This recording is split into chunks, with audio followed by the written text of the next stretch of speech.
The Insecurity Labyrinth.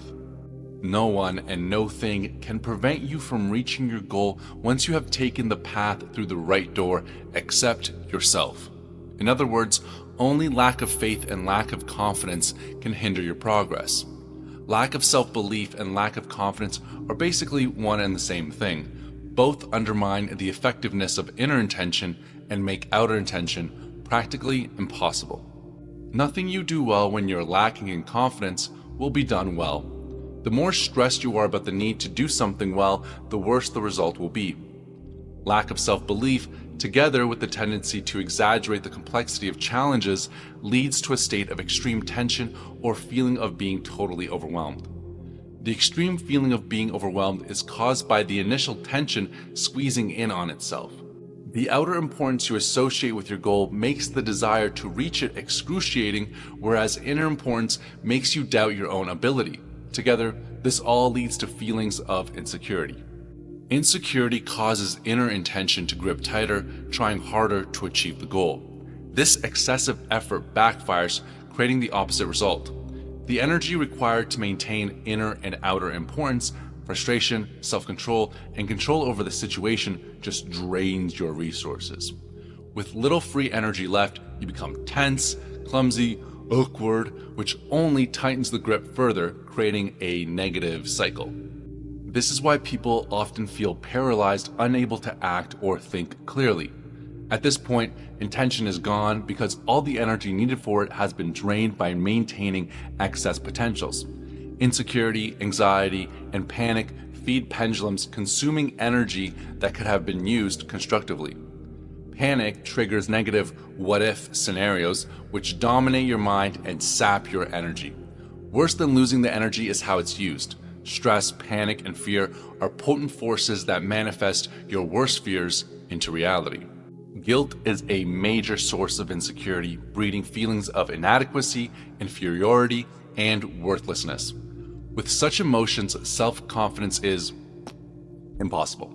Guilt constricts your energy flow, leaving only enough energy for weak and indecisive actions. If you habitually feel guilty, manipulators will sense your vulnerability and take advantage of it. They will use your guilt to assert themselves, forcing you to justify your actions and deepening your insecurity even further. Insecurity traps you into a vicious cycle. The more importance and desire you place on something, the greater your insecurity. This leads to tighter self-control and tension, which amplify your anxiety and panic, making your fears more likely to come true. Guilt adds to this burden, turning life into a constant struggle and a path of failure. People often try to gain confidence in ineffective ways. Some attack the world head-on, masking their insecurity with aggressive decisiveness. This approach drains energy, creates resistance, and ultimately fails, forcing them to start over. Others fake confidence by putting on a bold front, but this only generates unnecessary tension and often harms others by creating comparisons and dependent relationships. Confidence built on superiority or contempt for others is false and unsustainable, inviting eventual backlash. Temporary bursts of confidence like those felt during an emotional high are equally unstable. True confidence requires a solid foundation of self-assurance, not bravado or comparisons. Acting without genuine confidence leads to imbalance and negative consequences. True self-confidence cannot be forced or faked. Fighting insecurity or hiding it behind false courage only wastes energy and makes things even worse. Efforts to artificially create determination or courage when they don't already exist will fail. Forcing yourself to stay composed when you're struggling is equally ineffective. As mentioned earlier, the energy of intention cannot be clenched or controlled, and trying to do so only depletes your energy, leaving nothing to drive meaningful action. Confidence must arise naturally, not through force or pretense. Trying to develop confidence is also pointless.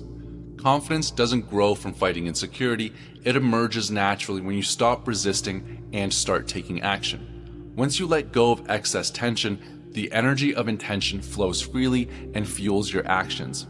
As the saying goes, the hands do what the eyes fear, and things often turn better than expected. Confidence isn't something you create, it's the natural energy of intention being released. It's either there or it isn't. It's not something you build artificially. You might wake up and declare, "That's it. I'm confident. Nothing can shake my self-confidence. I'm solid as the rock." And for a short time, you may feel a boost. However, life's challenges, often triggered by pendulums, will inevitably test you. A small setback or provocation can quickly derail your confidence, leaving you feeling frustrated and defeated once again.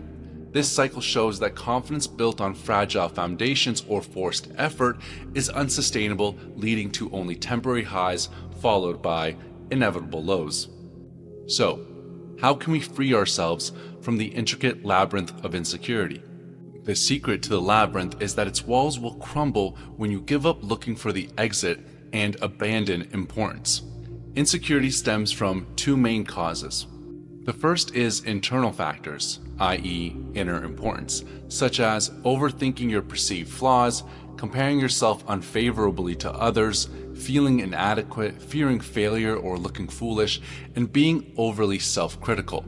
The second are the external factors, i.e., outer importance, which can be summed up to overestimating external challenges and demands. This leads to fears of not measuring up, feeling insignificant in a large world, or being overwhelmed by reality itself. When you release the weight of these internal and external pressures, the walls of the labyrinth naturally crumble, freeing you from the trap of insecurity. The paradox lies in the fact that to acquire self-confidence, you have to let go of wanting to acquire it. The labyrinth's walls are made out of importance, and as long as you're trying to escape insecurity by seeking confidence, you're trapped.